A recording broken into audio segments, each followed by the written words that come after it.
I'm up bright and early this morning to get the bus to Dunedin. I say bright and early, it's only 7, but it's snowing and it's cold. It's very pretty in the snow, especially when the place is deserted. I mean, it's not completely deserted, there's all those people getting up to go skiing and stuff, but compared to how it usually is, it's very empty. I've arrived in Dunedin. The bus station is in an industrial estate, so I don't know where I'm meant to be. I don't have Wi-Fi, although I think the city centre is that way, so I guess I'll just walk for a little bit and see what I find. I'm sat right in the centre, the town square, although it's not a square, it's an octagon. That's what it's called the Octagon. Mainly because it's octagonal. It's like a regular city really. Apparently it's the student capital of New Zealand, although there's no evidence of that at the moment, although it is the middle of the afternoon. It's much different to Queenstown, as it would be. I mean, Queenstown's very tourist centric, which is fine, whereas this isn't. This is more of a regular city, which I like, because you get to see what a place is really like when there's less tourists there, if you know what I mean. So, I mean, I liked Queenstown, but it's full of Australians. On the tourist map, the hostels give you maps in all the places you go with places of interest and things like that. Well, on the tourist map for Dunedin, one of the places of interest is a place called Baldwin Street, which is the world's steepest street, apparently. It's steep. I'm at the top. It wasn't that bad. Not as bad as yesterday. The sun's out as well, which is nice. There's a plaque over here, and apparently the person responsible, it says, is a man called Billy Baldwin. Not Alec's brother, it's a different one. Apparently this Billy Baldwin is a local newspaper magnate, and he thought it'd be a good idea to build a big steep hill. Who knows? Oh well. And there's also a gift shop at the bottom, which is strange. It must annoy the people that live here, having people like me walking up all the time.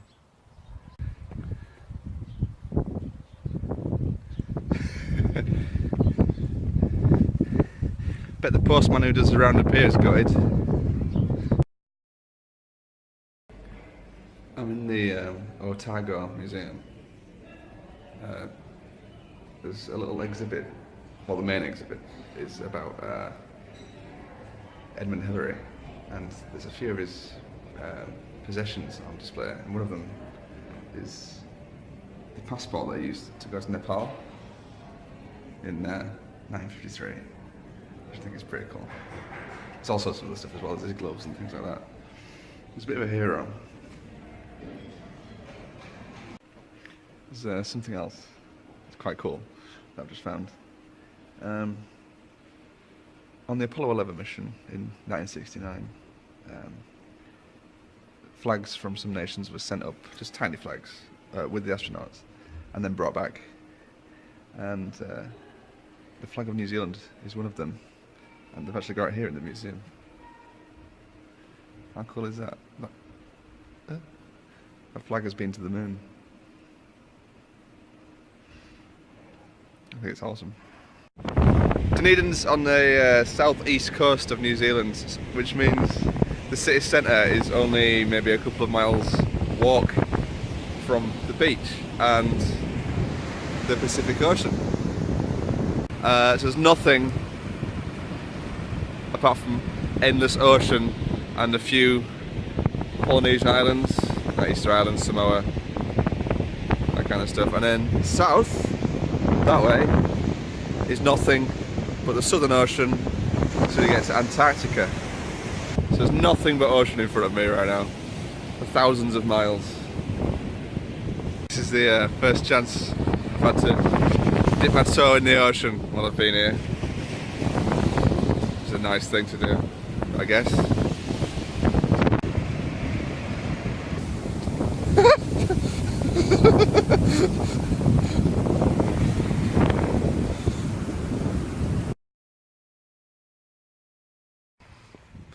I have just arrived in Invercargill. This is New Zealand's southernmost city, as far south as you can go on the South Island, and one of the southernmost cities in the world apparently. I'm only here for the evening. I don't think there's a lot to do here. I'm actually just stopping over before I head down to Stewart Island tomorrow morning, which is New Zealand's lesser known third island. It's quite tiny. It's about as far south as you can go in New Zealand. So I thought I'd check it out. So that's where I'm going in the morning. So tonight I'm staying at a backpackers called Sparky's Backpackers. There's no YHA here. I booked it just online thinking, oh, it seems okay, a backpackers one, that'll be fine. Since then I've looked online and there has been some mixed reviews for the place, so I don't know what to expect. It sounds a bit like a Basil Fawlty-esque owner runs the place, so I might be in for a bit of a treat. We'll see. So I've arrived at the hostel and it's very nice. It's a family home. So there's a couple in their mid to late 30s running it, and they've got little kids running around. And there's one bedroom, this one, slightly off to the side, where they accommodate backpackers. It is a little bit odd, not gonna lie, it is a bit odd. But they seem friendly enough, and I'm only here for one night anyway, so that's fine. Apparently they're closing down on Friday, so in 2 days I'm one of their very last customers. The hostel isn't as bad at all as some of the TripAdvisor reviews led me to believe. People can just be mean-spirited maybe on the internet. Who'd have thought that, being mean on the internet? But yeah, it's a nice place. Like I say, it's more of it's a family home. We've got 3 small kids and they're running a hostel as well. It's more of a B&B really. It can be quite awkward and people really don't want you in the house, and yet their business is to have you in their house. But this one doesn't seem like that. These guys seem like they like having people around, so it's not too bad.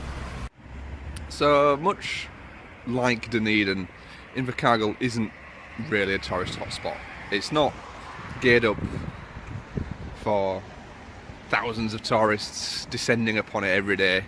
It's a lived-in city, and I like that about it. I like that it's not meant for tourism. Obviously, like arriving on a Tuesday evening, you can't expect a lot to be going on, but I don't think that's a bad thing, considering that we are on the bottom of New Zealand and this is the southernmost city in New Zealand. You'd kind of expect it to be a little bit on the fringe, maybe, but it's not. It's just a normal city.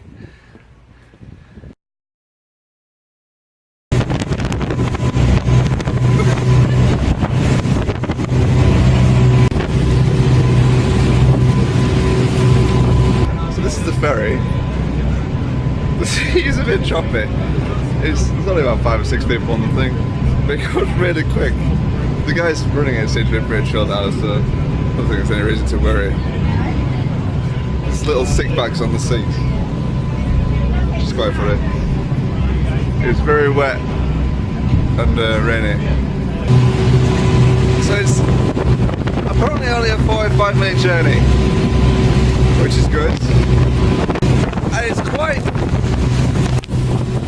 freezing.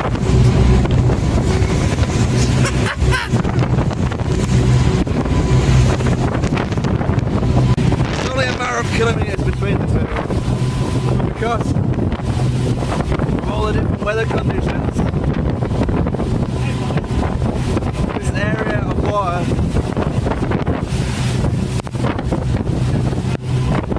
tourists are quite difficult to cross. as I was saying. It's not the longest journey, it's about 45 minutes or an hour, something like that. But it's fine. It's good fun. There's a couple of dogs on the boat as well, I feel quite bad for them. One of them's just kind of sat there chilling out, the other one looks a little bit terrified. They do give you free cups of tea and coffee, which is good. Although thinking about it, perhaps having a hot drink on my lap when I'm bouncing about like this isn't the best idea, but it's fine.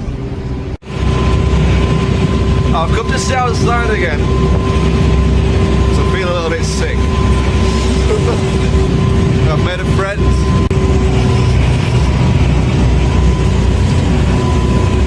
Just sat there chilling out. Oh, can't be nice for him. So this is Stewart Island, and the village of Oban, which is the only village on the island, I think. It's very small, as you would expect. Built next to the very nicely named Half Moon Bay. Even in this weather, it is very pretty. Apparently you can fly. Apparently you can fly over here. It's quite expensive. But in this weather, I think I'd take a risk with it. This is my dorm for the night. The backpackers at Oban. It's quite big actually. I guess there must be a lot of people coming here in summer. There's about 5 of us that got off the ferry that are staying here, I think. So I'm gonna layer up, put my raincoat on, and go for a walk. So I'm just kind of ambling around Half Moon Bay, and the village of Oban covers about a mile maximum, half a mile, and after that the roads kind of stop. So from there you just have to walk really. There's footpaths, but that's about it. And you can walk around the bays and into the countryside, and that's what I'm doing. So this bay is called Harold Bay, and it is the site of the oldest building on Stewart Island, or the oldest building made by the settlers anyway, called Lewis Hut, and it was built by a chap called Lewis Acker, who came here in 1836, and he lived in this hut with his wife and 9 kids, and you can go in. It's not a museum, there's no like access or anything, there's no person charging or anything, you can just walk in, and it's pretty much as you'd expect it to be. An old derelict hut. It's very strange. Just be able to come into somewhere like this, a historical site, and you can just walk in, and it's got like old bottles on the window and old tools and things like that. There's no people here stopping you from coming in. You can just kind of amble around. It's kind of cool. Because 99.9% of Stewart Island is completely uninhabited, it's very unspoiled, which means it's a prime spot for a nature reserve, especially for local birds. And walking down this track, all I can hear is random squawks and clicks and things like that from birds. It's pretty cool. Also quite unnerving. Sounds a bit like Predator.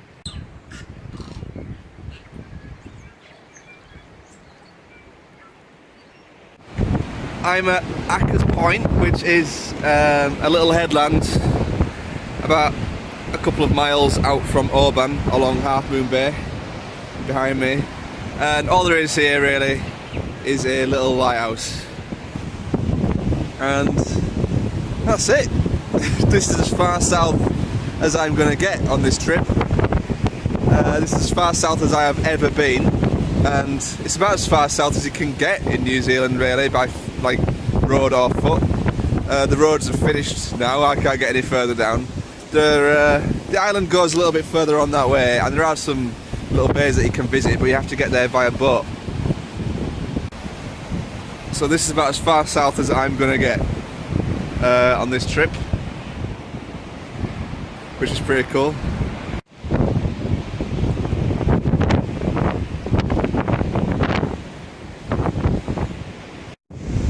I'm still hiking around a little bit. I've moved a little bit further along the coast. There's a really nice walking track that runs from Half Moon Bay towards the north for a few miles. It's very isolated. It just goes along headlands and into beaches and then back along headlands again. And, I haven't seen anyone for a couple of hours now. I'm not that far away, it's only a few miles. But it feels strange to occupy a little bay to myself. It's only tiny. It's a beach, it's called Dead Man's Beach. There's a little sign over there. Welcome to Dead Man's Beach. And it's about a 45-minute walk in that direction to the nearest roads. And that makes it like it's about a 45-minute walk in that direction to the next road. It may be raining, it may be windy, and it may be a bit cold. But this is my part of the world today.